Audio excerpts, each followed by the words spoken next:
and have-nots, the dichotomy of American personal finance. On one hand, we have the high earners, super confident about their financial well-being, driving around in Teslas they pay untold amounts to lease or finance every month. And on the other, we have relatively low earners feeling the pinch of inflation, maybe struggling to make ends meet. Indeed, a good chunk of people making under $50,000 a year say their finances control their lives, and only 16% of people making under $50,000 say they could handle an unexpected expense, compared to 55% of those earning six figures. But as an investor, can we play both extremes and the middle ground? This chart says it all. We all need basic goods. We all like to do at least a little discretionary spending, even if we're not in optimal financial shape. If we're crushing it, all the better. In either case, you'll find the resilient consumer at Costco. That's as close to a guarantee as you'll get in retail stock investing.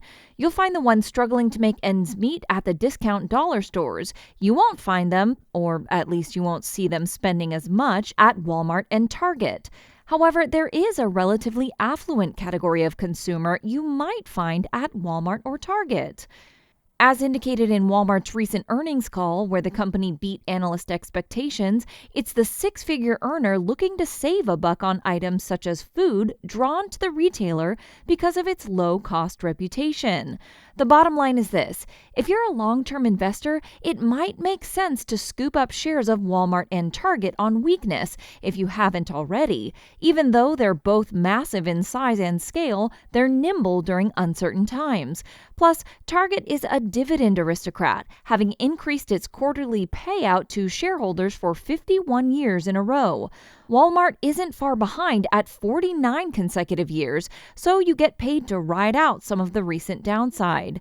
Taken together, discount retail, on the low end, the high end, and in between, might not be a bad place to be. If you want to take some of the guesswork out of buying individual stocks, consider an ETF.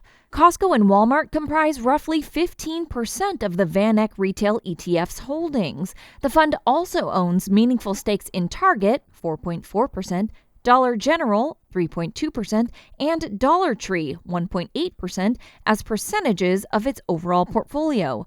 Plus, this ETF gives you broad exposure to retail through names such as Amazon, RTH's top holding at nearly 21%, and number 2 holding Home Depot.